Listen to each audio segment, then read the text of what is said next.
There is a feeling that's hard to explain because it doesn't arrive loudly. It doesn't announce itself with sadness or panic or despair.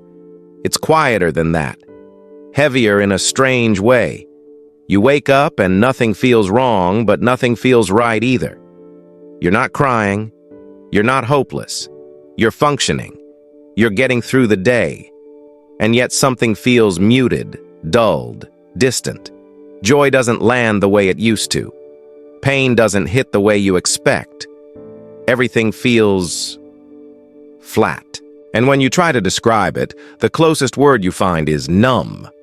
Most people assume numbness is depression. They're told that if they feel disconnected, empty, or emotionally muted, something must be broken inside them. But that assumption is often wrong. Numbness is not always depression. In many cases, it's something else entirely. Something more subtle, something more protective, something your system learned to do for a reason. To understand numbness, you have to stop asking what's wrong with you and start asking what your mind and body are trying to protect you from. Numbness is not the absence of emotion. It's the absence of access to emotion. And those two things are very different. Depression usually comes with weight, a heaviness that pulls you downward, guilt, hopelessness, self-blame, a sense that the future is closed off. Numbness, on the other hand, often comes with neutrality. You're not drowning. You're floating. Not happy, not miserable, just disconnected, watching life happen from a slight distance. And that distance didn't appear randomly. Numbness is a nervous system response. It's what happens when your system decides that feeling fully is no longer safe or sustainable. It's a form of emotional anesthesia, not because you're weak, but because at some point, feeling everything became too much. People don't go numb because they feel too little. They go numb because they felt too much for too long. Prolonged stress, chronic pressure, emotional overload, repeated disappointment, being on constantly, caring deeply without recovery. All of these push the nervous system into survival mode. And when survival mode stays active for too long, the system adapts. It doesn't keep you in constant panic. That would be unsustainable. Instead, it lowers the volume. This is where numbness comes in. Think of it like this. If you touch something hot once, you feel pain and pull away. But if you were forced to hold something hot for a long time, your body wouldn't let you feel that pain endlessly. It would shock, dissociate, dull the sensation. Emotional numbness works the same way. It's not a failure. It's a protective shutdown. This is why many people who feel numb are actually high-functioning. They're working, socializing, exercising, doing what needs to be done. From the outside, they look fine. From the inside, they feel strangely absent. Because numbness allows you to function when full emotional engagement would overwhelm you. Another important distinction is this. Depression pulls you inward. Numbness creates distance. With depression, emotions are heavy and negative. With numbness, emotions feel inaccessible altogether. You might remember what joy felt like, but you can't reach it now. You might know something is sad, but you don't feel sad. This often confuses people and makes them think something is fundamentally wrong. But numbness is not a diagnosis. It's a state. And states can change. Numbness often appears after long periods of emotional suppression. When you repeatedly tell yourself to be strong, to push through, to not feel it right now, your system listens. It learns that emotions are inconvenient, unsafe, disruptive. Over time, it stops offering them at full intensity. This is especially common in people who are responsible for others. Caregivers, leaders, the emotionally reliable one. When you're constantly regulating everyone else, you don't have space to fully feel yourself. Numbness becomes a coping strategy. Trauma is another pathway. Trauma doesn't always look like flashbacks or panic. Sometimes it looks like emotional shutdown. After overwhelming experiences, the nervous system chooses freeze instead of fight or flight. Freeze feels like numbness, disconnection, detachment. Time slows, sensations dull. But even without obvious trauma, modern life itself can create numbness. constant stimulation, endless information, notifications, news cycles, performance pressure, comparison, always being observed, always responding, always consuming. This level of input exhausts the emotional system. Eventually, it pulls back. Numbness is often the result of emotional burnout, and burnout doesn't always look like collapse. Sometimes it looks like emptiness. There's another layer that's rarely talked about. Numbness can also come from a lack of meaning. Not sadness, but misalignment. Living a life that looks acceptable on paper but feels disconnected internally. Doing what's expected instead of what feels true. Over time, the gap between who you are and how you live creates emotional dullness. Your system stops investing emotionally because it doesn't feel rewarded. This is why forcing positivity doesn't fix numbness. You can't think your way out of it. You can't gratitude your way out of it. Numbness isn't a mindset problem, it's a nervous system state, which means the solution isn't more stimulation, it's safety. To feel again, your system needs to believe it's safe to feel again. That safety doesn't come from dramatic change, it comes from consistency, slowness, reduced pressure, fewer demands, fewer expectations, more rest than you think you need, more silence than you're used to. One of the biggest mistakes people make is trying to shock themselves out of numbness. Extreme workouts, constant travel, risk-taking, overworking, emotional intensity. These don't restore feeling. They prolong shutdown. Numbness lifts when the system no longer feels under threat. Another key misunderstanding is believing numbness means you don't care. That's not true. Most numb people care deeply. They care so much that at some point, caring started to hurt, so the system dimmed the lights. This is why numbness often comes with guilt. Why don't I feel more? What's wrong with me? That guilt adds pressure, which reinforces the numbness. It becomes a loop. Breaking that loop starts with reframing numbness not as a flaw, but as communication. Your system is saying, I need less pressure, less performance, less emotional demand, less noise. When you listen to that message instead of fighting it, numbness begins to soften. Another subtle sign that it's not depression is that numbness often fluctuates. You might feel moments of connection in very specific situations.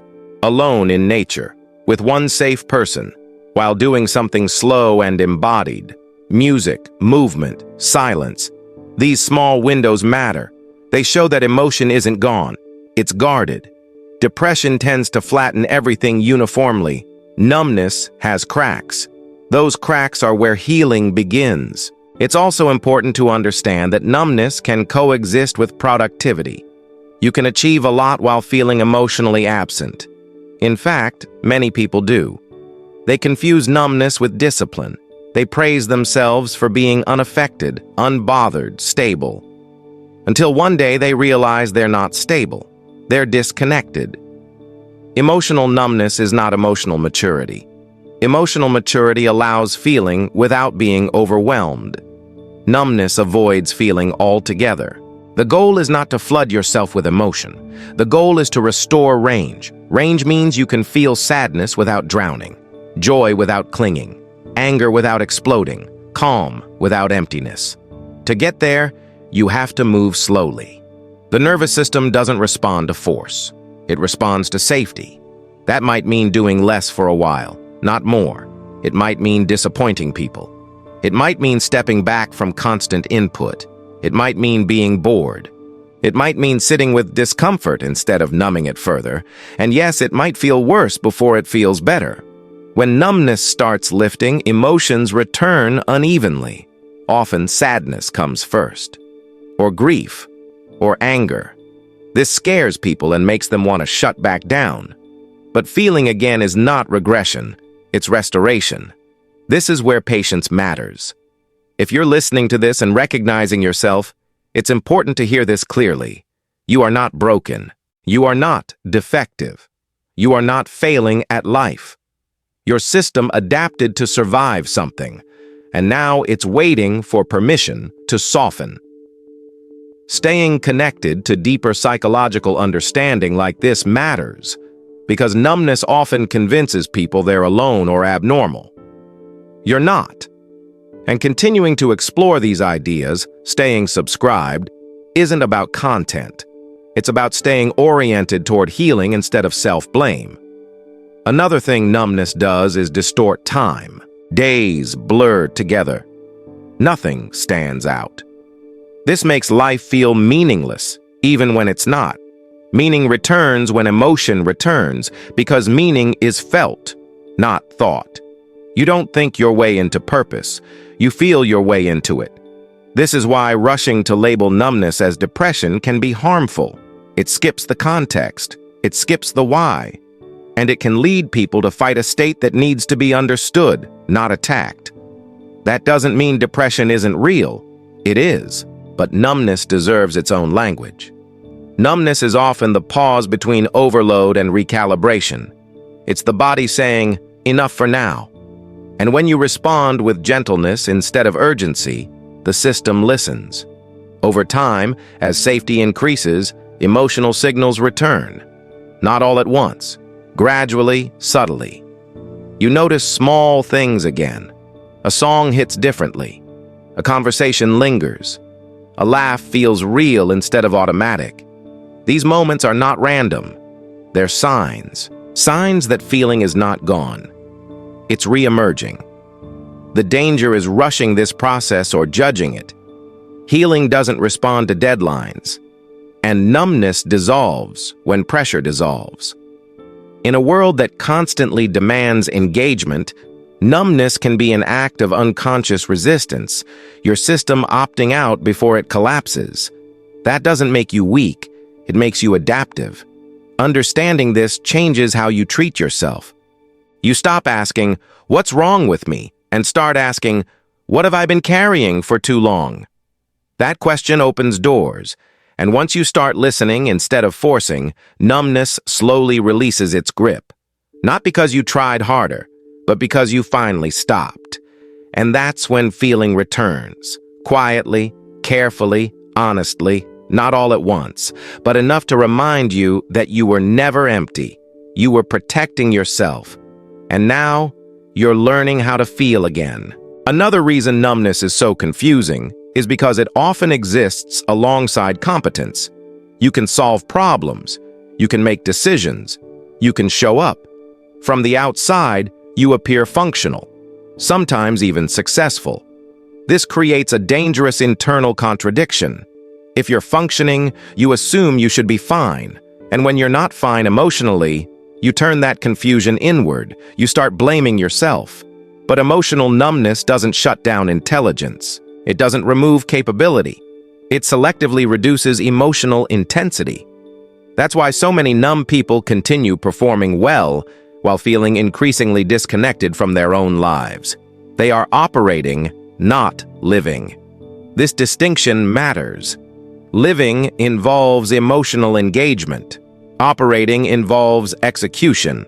Numbness allows execution when engagement feels unsafe or exhausting. One of the most overlooked aspects of numbness is how it affects pleasure. People expect sadness to be the problem, but the real loss is often joy. Food tastes flatter, music doesn't move you, achievements don't land, compliments bounce off. You're not unhappy, you're unmoved. And that absence of pleasure can be terrifying. This is called Anhedonia, and while it can appear in depression, it also appears in nervous system shutdown. The difference is context. In numbness, pleasure is blocked because the system is conserving energy. In depression, pleasure is often blocked by hopelessness and self-criticism. They feel similar on the surface, but they come from different places. When numbness is the cause, pressure makes it worse. Telling yourself you should enjoy things adds another layer of threat. The nervous system hears expectation as demand, and demand reinforces shutdown. This is why forcing yourself to feel doesn't work. Another important piece is emotional backlog. When you suppress emotions for long periods, they don't disappear. They accumulate. Your system knows this. And at some point, It decides that opening the emotional floodgates without support would be destabilizing, so it keeps them closed. Numbness is often a holding pattern. Your system is saying, I will let you feel again when it's safe to process what's underneath. That safety doesn't come from analysis alone. It comes from embodiment, from being in your body, from slowing down enough to notice sensations again. Tightness, warmth, breath, movement. Numbness lives partly in the mind, but it's regulated in the body. This is why numb people often feel disconnected physically as well. They describe feeling foggy, far away, or not fully here. That's dissociation on a mild spectrum, not pathological, protective. And protection always has a reason. Another reason numbness persists is because modern culture rewards it. Being unaffected is praised. Being calm under pressure is admired. Being emotionally neutral is seen as maturity. People tell you you're strong for not reacting, for not falling apart, for carrying on. So you keep going. But strength without recovery becomes shut down. This is especially true for people who learned early that emotions were inconvenient, that expressing feelings led to conflict, dismissal, or instability. When emotions weren't safe relationally, the nervous system adapted. It learned to mute itself to maintain connection or stability. Numbness often begins as relational self-protection. Understanding this reframes everything. You stop asking why you're numb and start seeing when numbness first became useful. That moment matters. Because numbness is not random. It is learned, and what is learned can be unlearned, but only with patience.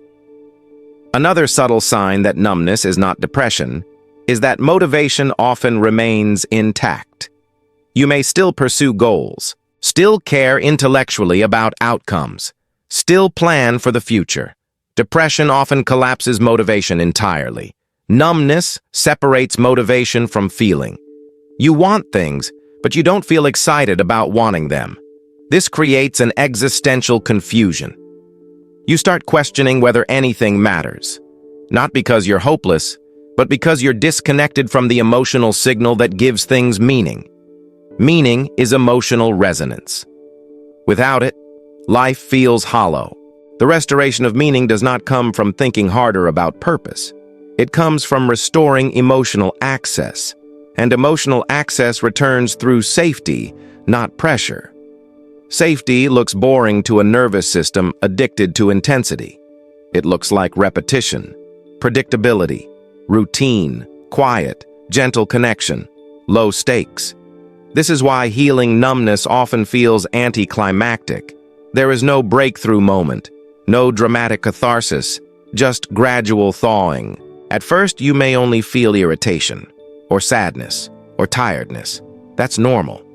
These emotions were waiting behind the numbness. Feeling them doesn't mean you're getting worse. It means you're getting access back.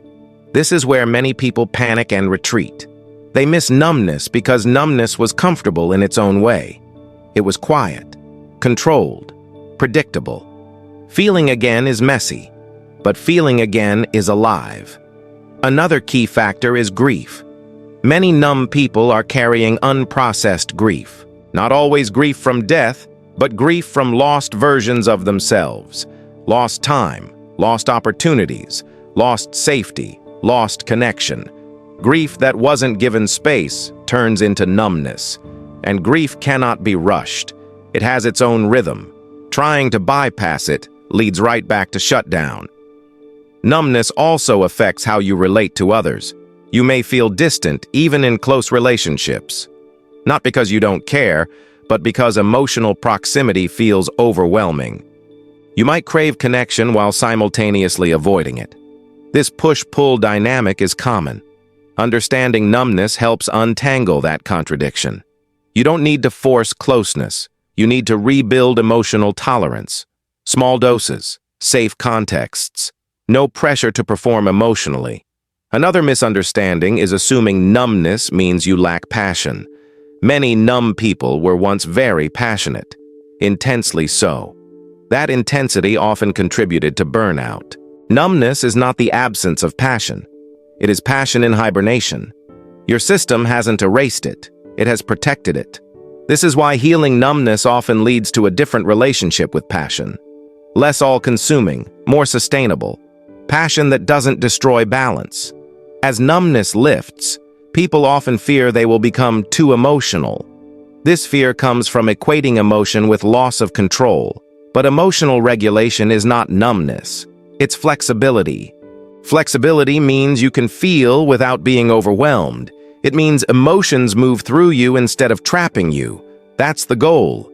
Not constant happiness, not constant calm, but range. Range is what makes life feel real again. There is also an identity shift involved. When you've been numb for a long time, numbness becomes familiar. You may not like it, but it's known. Letting it go can feel like losing a part of yourself. This creates resistance. But what you're losing is not yourself. It's a coping strategy that has outlived its purpose. Recognizing that allows compassion instead of fear. If you're listening to this and feeling seen, that matters. It means you're not broken in the way you feared. You adapted, and now your system is ready for a different strategy. Staying connected to deeper understanding like this matters because numbness thrives in confusion. Clarity weakens it. Understanding gives you patience. Patience gives your system time. And time is what healing responds to. As emotional access returns, life doesn't suddenly become easy, but it becomes meaningful again. You feel sadness and know why. You feel joy and recognize it. You feel anger and can respond instead of implode. You feel human again. And that is the moment when you realize numbness was never the enemy. It was a signal, a pause, a protective response to too much for too long. You don't heal numbness by fighting it. You heal it by listening. Listening to what overwhelmed you. Listening to what exhausted you. Listening to what you ignored to survive. And slowly, as you respond with care instead of pressure, numbness releases its grip. Not all at once, not dramatically, but enough. Enough to feel. Enough to connect. Enough to remember that you were never empty. You were protecting yourself. And now, you're learning how to feel safely again.